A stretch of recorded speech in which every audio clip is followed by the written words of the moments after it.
So we will begin our conversation with, what does leadership mean to you? Well, it's a big topic, and I appreciate you for broaching it with all these great speakers. My favorite definition is that leadership is a set of both mindsets and behaviors that can align people together and move them in a collective direction. Leadership enables people to work together and accomplish shared goals. So that's the core of leadership. It's getting people to move in the same direction and accomplish something. You know, I like the phrase that said, a good leader does not create more followers, they create more leaders. Women need to remember they're 50% of the world. We need to remember we have a voice. We need to remember we have a seat at any table. It's not even like your table, we just have a seat. And I think that's incredibly important. And the more women we change, the more women we help economically, the more women we ignite, the more different the world is, minute, by second, by hour, by everything, you know? I think there's inevitability about it. And then there becomes a momentum where the wave becomes big enough. Leadership has been an interesting one for me because I had some resistance about it. I have to say, there's been some really bad leaders, and there still are, right? And so there was some baggage there that I had to heal through and, redefine what leadership really meant to me. But I knew that I was a leader. Ever since I was a little girl, I knew that I was a leader. And so it's been really important to me. Obviously, I've created the summit, almost like a life work question for me around leadership. Leadership is about seeing to other people's needs, not so much yours. Where I'm from and where I was brought up in my village back in West Africa, it's all about serving others. Because when you're in the position to serve other people, it's a great honor. Because one day your time will come and others will serve you. It's basically a cycle of life. Leadership for me is about having impact. It's very late in life that I realized leadership meant bringing people along, because I was just like, well, if I can just change all these things, then you all get the benefit of it, and then we're good. And that was it, because I'm a raging introvert. And I was like, let me just do this little bit here and this bit here and this bit here and this bit here.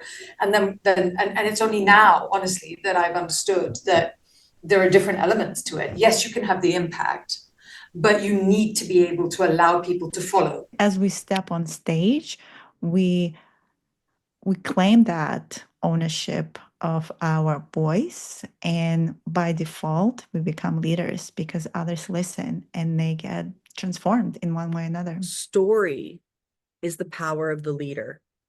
From my perspective, a leader has a story, right? A story of where we could go, how we can get there, what it's going to feel like, why it's going to be better. And right now, when times can feel chaotic, confusing, the leadership of our story is more important than ever. I do my best to keep my light on and bright so that I can help others navigate through their darkness. And so to me, a leader is like a lighthouse. At the end of the day, I think we're people, connectors. We, no matter what we do, it's all about the people. And at the end of the day, people just remember not what necessarily you did, but how you made them feel. We're supposed to live and thrive in community, not separated by this individualism. But that rugged individualism, self-sufficient people, children who can take care of themselves, those are prized in our culture, but none of it creates a healthy community. Native tribes had chiefs who could make the final decision if the tribe couldn't come to a decision together. And that chief wasn't arbitrary. He wasn't a dictator. He was a deep listener. And he'd connect with the spirits to get guidance, and bring that guidance back to the tribe. And in many tribes in the US, the women elected or appointed the next chief. and they could oust the chief if he wasn't taking care of everybody in the community. So that's where the power is. The power is with the women who can say, yeah, we need a big male to make the decisions, but we're really the power behind that. I think we're all actually capable of leadership, don't get me wrong. But I do think there are some people that are natural leaders, and you will know if you're a natural leader if you're experiencing the contrast. And that's what Abraham Hicks talks about. So if you're depressed, if you have no energy, if you're not sure what's wrong, and that goes through your head, it's possible that you're a leader not leading.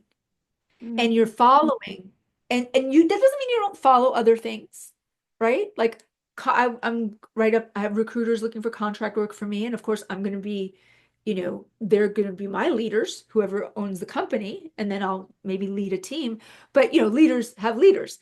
But my point being is that if you're experiencing a deep sense of loss, like lost, something isn't right, but you can point to things that all look right. Well, that's working, that's working, that's working, that's working. I don't understand. I'll bet that if you just got 3 people together to do something that you enjoy, and you just became a leader of a little pack, could be anything, could be ceramics, it could be pickleball, and then realizing you have brought people together, watch how that expands. Watch how that makes a difference, because we need more leaders. Leadership means for me stepping more deeply and more strongly into our soul's work and our soul's essence.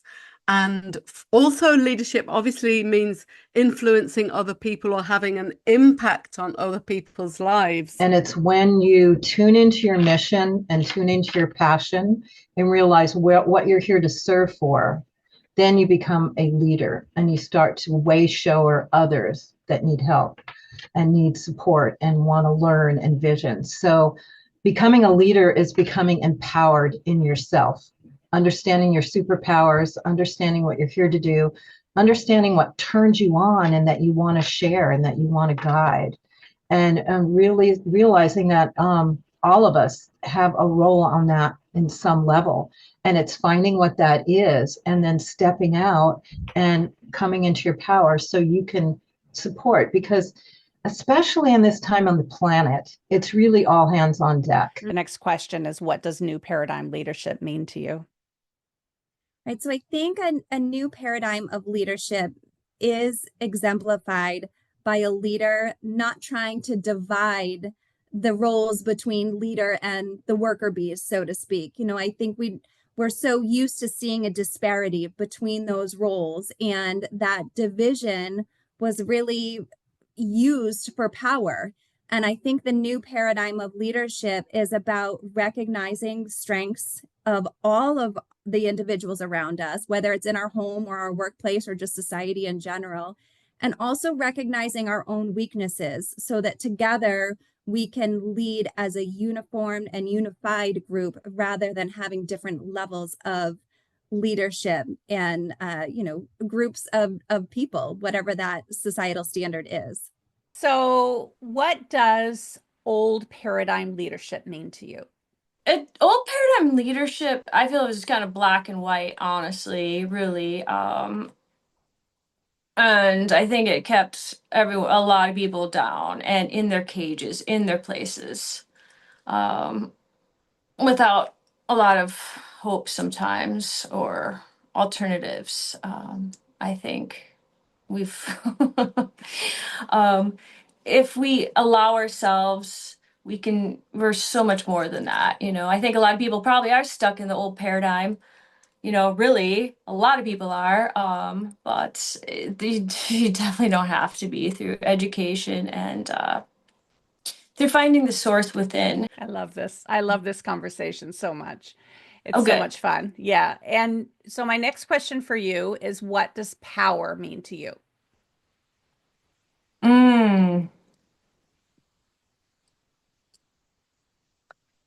Speaking your truth, just going all out and doing it. you just do it without giving a I don't want to say it, naughty word, but just give no F's, really, going out and doing it. If you worry too much, forget it. It's all count. It's not going to work out for you. If you're free, you can make things happen. The world is yours. You get what you want. Well, power essentially to me is recognizing our own divinity, recognizing that we are all, as human beings, being given this incredible gift of life, and to have these expansive, boundless spirits in these beautiful, powerful bodies of ours, and that we are here for a specific meaning and a specific purpose. And in this new paradigm of leadership, power is not about having power over someone or something, whether that's power over another human being, power over an animal, or power over nature, for example. We've done a darn good job of thinking that we are like at the top of the food chain on this planet of ours, and that we have, that the earth is here just for our use and recreational or destructive abuse. No, it's about power with or power through. Power with others, so understanding that we are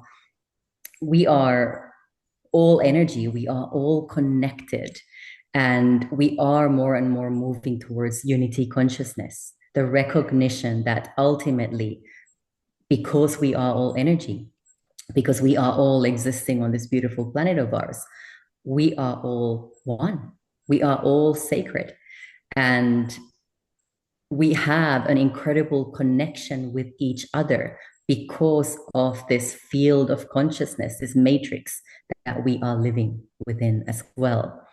And we are very privileged as human beings to have this heightened level of awareness and consciousness, to understand that we are channels. We are channels for the divine. We are here to bring through the Great Mother's ways, the Great Mother's wisdom, the source's wisdom, the divinity's wisdom and ways of being.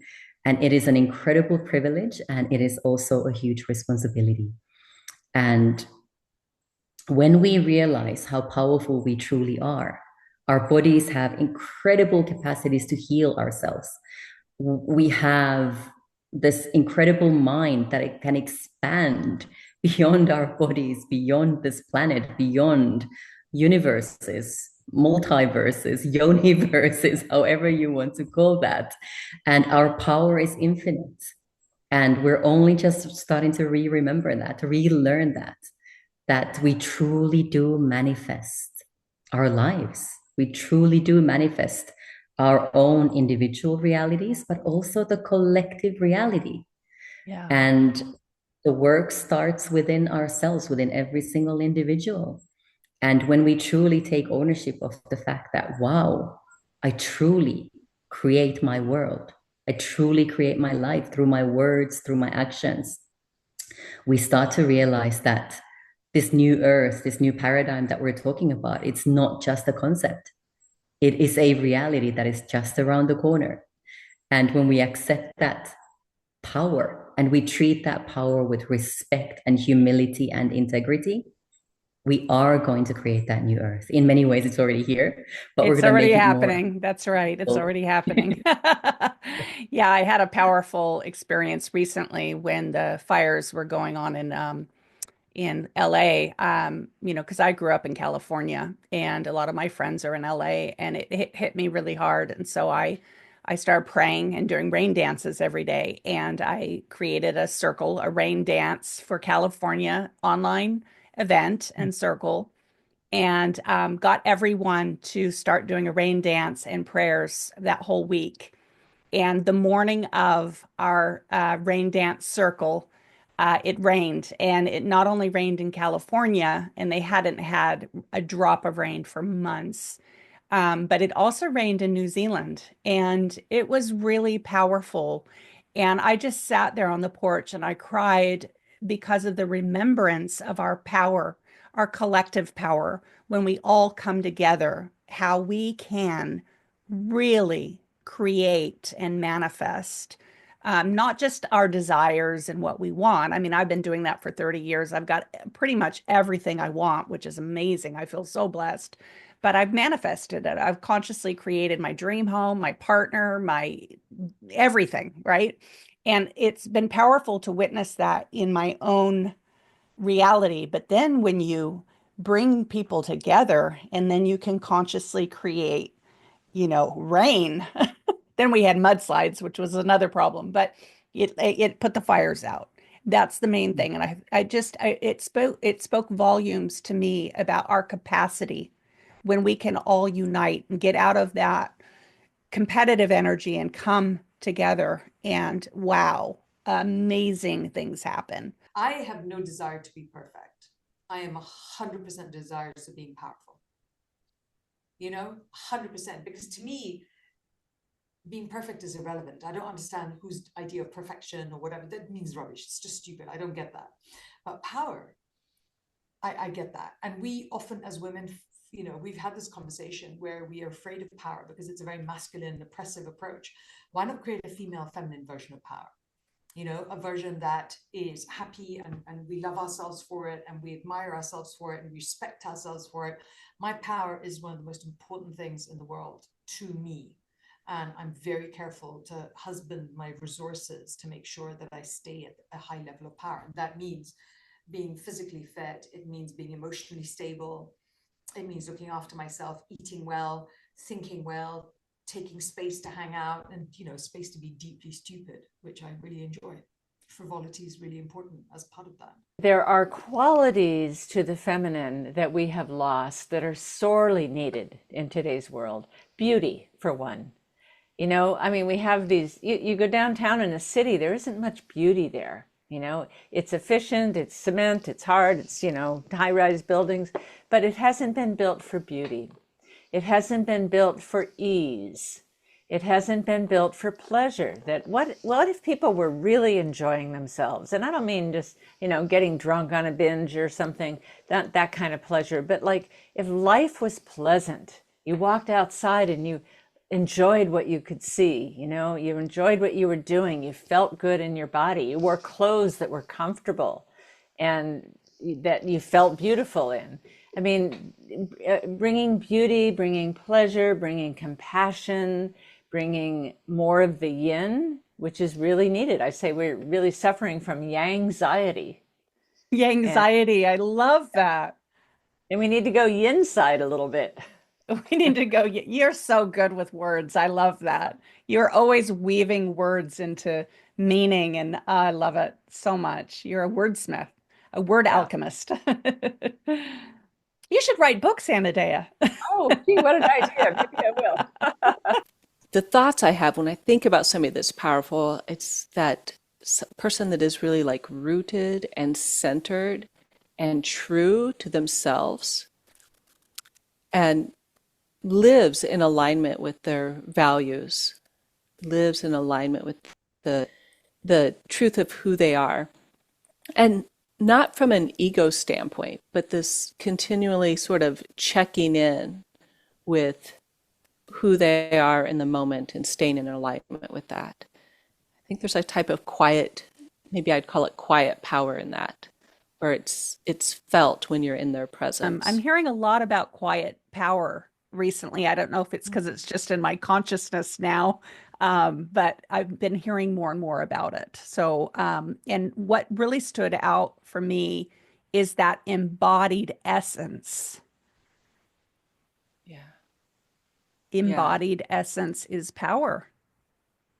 Yeah, I think absolutely.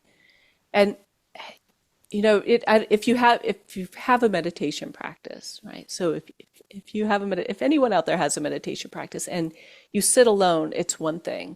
But then if you sit with other people, and especially if you sit with anyone who's had a practice for an extended period of time, you feel it the moment that they sit on the cushion next to you. I think the next step is that we all are consciously acting in the world to make the world a better place, in the way that we shop and use our money, in the way that we decide on our elected officials, in the ways that we are voicing or making heard our voice about the need to protect the environment, or not pollute, or not bring more toxins, etc., into play in the world. That all comes from a place of feeling at peace in oneself. And that's something that I learned from my work as an activist, that inner world peace starts with inner peace. Well, I think of the ancient models where the king was married to the priestess, and that was said to be the ideal relationship. So the king ruled over the outer world. He ruled over the kingdom, you know, where were the troops going to go, and how were the crops going to be handled, and all the mundane stuff of life. But the priestess ruled over the spiritual planes. And she was the one that went in her meditations to connect with the goddess, and her tarot cards, or, you know, her divination practices, or her fasting and, you know, channeling, or whatever she did to get a deeper truth and tap into a spiritual power. And then she would come and tell the king, you know what, I don't think it's a good idea to invade that kingdom over there. Or I think that your men are really stretched thin. You need to put a little more attention to them. And I think that, you know, this is happening. And if we don't watch out, there's going to be an epidemic that's going to come through, and people are going to get sick, or whatever that was. Then the king ruled well if he honored that power. So I think women rule with more of a spiritual power. And it is harder to quantify that. It's harder to measure it. It's harder to prove it. But I think that it is equally powerful. I know that you've already touched upon it a little bit, but can you dive deeper into some of the characteristics of leadership, and specifically New Thought leadership, that you admire? Yes. For me, what's really important when I think about the new paradigm consciousness that we are all stepping into is that we bring forward these qualities of intuition, creativity, and courage. Courage maybe also is another way of saying it, is just authentic expression. You know, I don't think nature really is comparing itself to other forms of nature. It just is. It's just doing what it does. And you might say that's courageous in this world because there's so much shame about being your authentic self. So it requires a lot of courage. But I do think that since we are moving from old paradigm to new paradigm, I think courage is something that we need to bring with us. But intuition, I think, you know, and this is something that you teach a lot about, that, you know, I know that so many of us don't feel like we have a good relationship with our intuition, and we wish we had, and we might only remember our intuition when something goes wrong, and we remember, oh, I actually had a premonition about that and I didn't listen.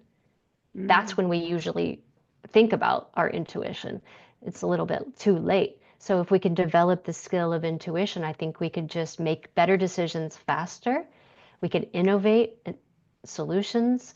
And then creativity is for our own edification, for our own enjoyment, you know, but also to think about solutions and to be able to do things more effectively and more efficiently, so that we waste less and we destroy less and we do things more expertly. I would like to see us being more precise about what we do and how we do it. And I think that comes from intuition and creativity. And yeah, courage, I think, is necessary. Otherwise, you're just never going to do the thing. You're not going to get off the couch. You're not going to write the book. You're not going to start your business. You're not going to call your representative. You're not going to show up at the protest unless you have enough courage to do the thing that's a little uncomfortable, a little scary. I love that so much. And those are oracle cards in my Wounds to Wisdom Oracle deck. Ooh, I can't wait to see it. I'm sure I it's so know. beautiful. I know. I Yes. know. I'm so happy with them. But yeah, courage is one of them. And obviously intuition. I mean, goodness me. Yeah, I Mm-hmm. love intuition has saved my life. It has saved my children's life. It has helped and saved many of my clients' lives and also made their lives better. Who really lights you up inside that hold the qualities of leadership for you?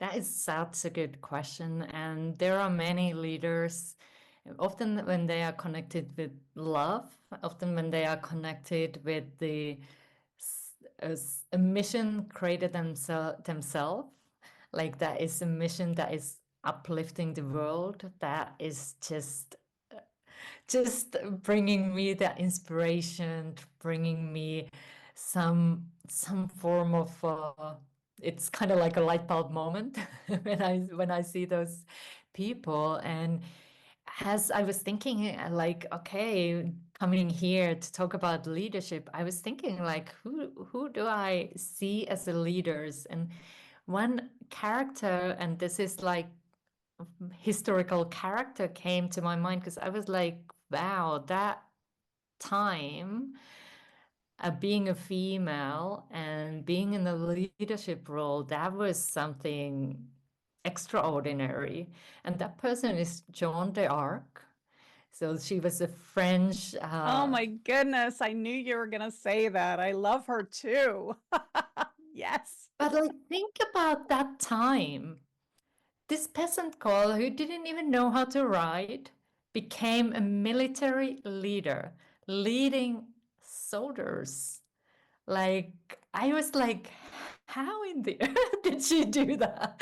But that is she was so committed to her mission that she felt called to do, that belief in her just inspired others. And that's kind of like when I tune into her energy and her mission here, I'm like seeing this, her riding on that white horse and like, just, I am going. And whether you come after me, I'm not looking and checking, are you joining me? I'm going because this is my mission. This is what I came here to do. And that inspired others. And that made them to say, yes, we stand with you. We come with you. And I'm just so inspired that energy and that belief. And I feel like that's something to tap into, that belief within you, believing in your mission, whatever that calling is in your heart, that you are just committed to it because that inspires others to join you and support you on your mission.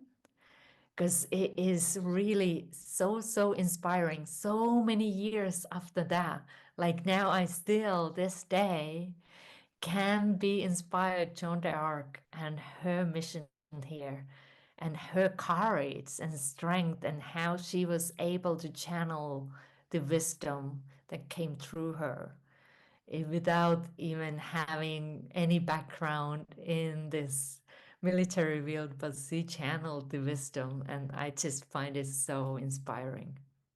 That is so inspiring. And it's so true, isn't it? When you can inspire others and invoke that kind of dedication and commitment. And it comes from having a mission and being true to it. What does new paradigm leadership mean to you? And specifically, when you hear Awaken the New Feminine Paradigm, what does that open up for you?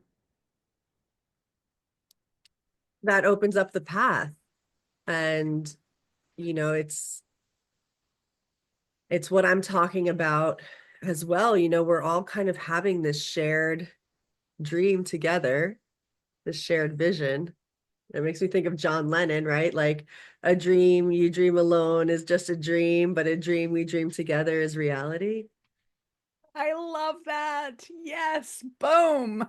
Paradigm leadership, I would believe, is sharing the wisdom that while we're actually helping to bring a community together. So in that sense, it's not so much about the control. It's not top-down control. I believe it is sharing what we have, sharing the experiences, sharing the knowledge that we've gained, even through each experience, to others, so that it helps them on their path, on their life purpose path.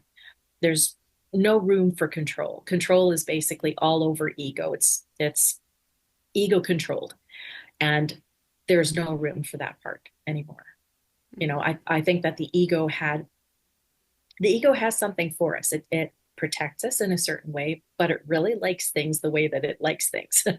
And we're now in this position where we need to change that. We need to embrace change. And that's where the new paradigm leadership comes in, is that we are now utilizing the wisdom that we have to help others, guiding others. What does Awaken the new feminine paradigm mean to you?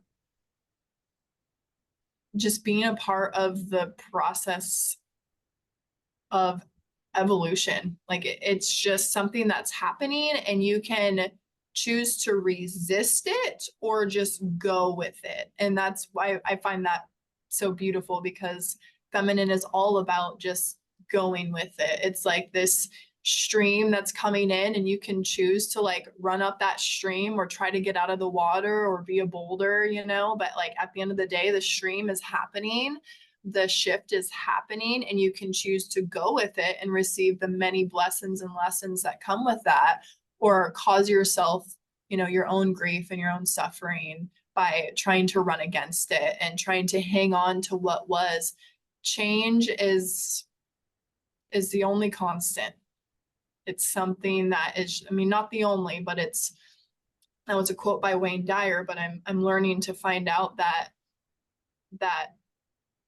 it's not the only constant, right? There is also a constant that is not changing, and that's what we would call truth, is something that never changes, is also a quote that Wayne Dyer shares as well from one of his teachers. So that's what I feel, you know, the awakening, the new feminine leadership paradigm, like it's just being a part of the process, choosing to be conscious right now and being a part of what's going on in your heart, like not necessarily within your mind. We've done enough of that. Like we have to find that synchronization, that coherence between the mind and the heart, like drop our awareness into what it feels like is going on, not just what we think is happening. And the new feminine paradigm is, to me, like leading from your heart in authenticity, having empathy, cultivating relationships, talking with people instead of at people. If you were made a leader of the world, what are some of the first things that you would do? What a project. It's funny, my mind immediately goes into absurdity. It's like everyone would get a wand and a fancy hat, and we would live in round domed houses and like have parades once a week, like it's like immediately where I go. It's like I love the way that you think. I love that. I can see that.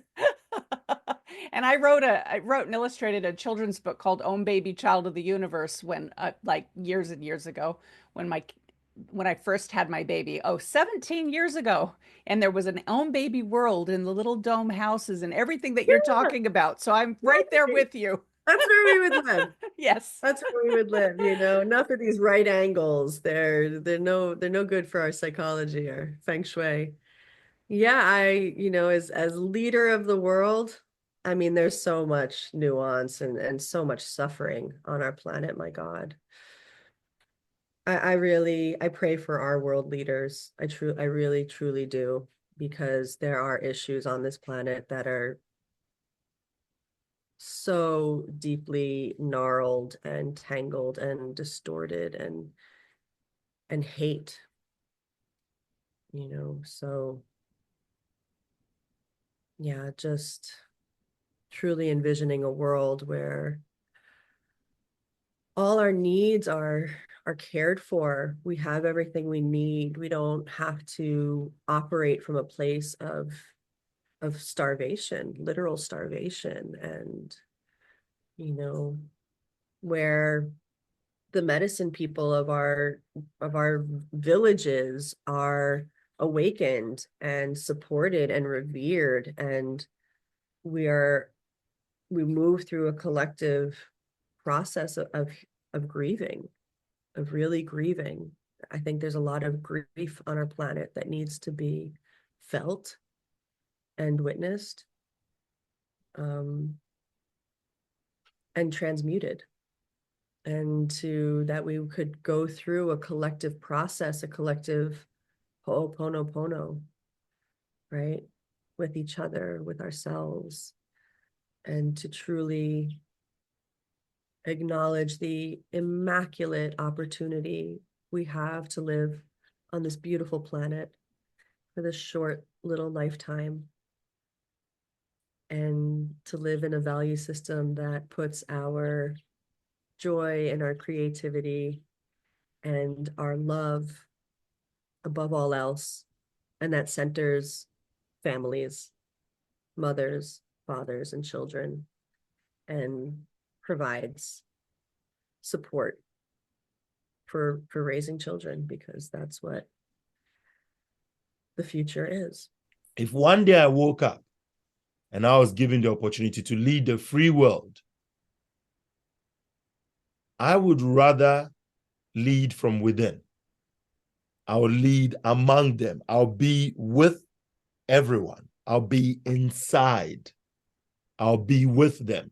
And my intent will be to inspire everyone to lead themselves, to share that power, give it back to the people. Just give it back and say, you know what?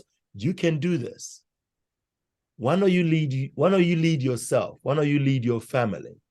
Why don't you lead each other? Why don't we do this together? If it is the harvest season, why don't we harvest together?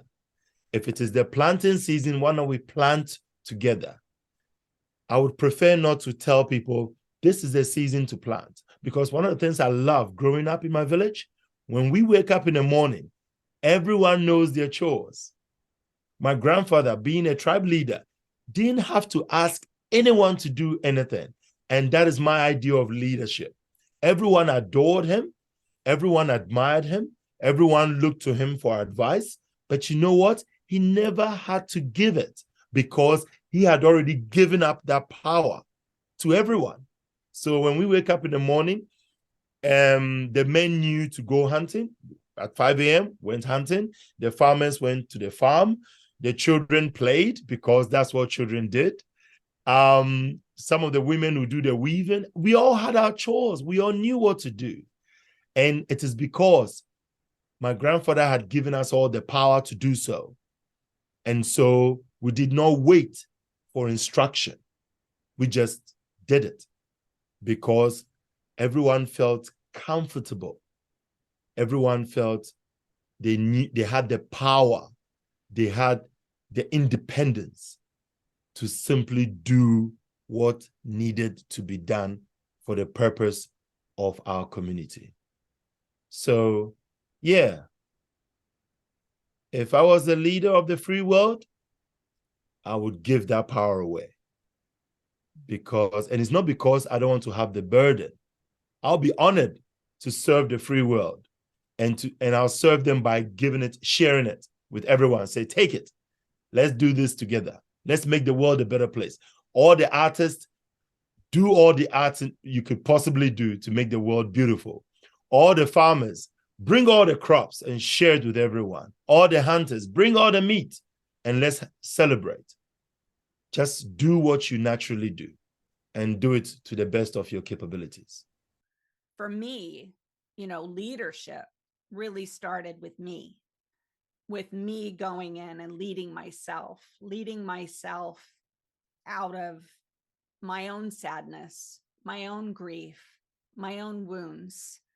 And, I had a troubled beginning in my life, and I was able to lead myself in a way that I could align myself to my joy, to my happiness, to my victory. And to me, that is a leader.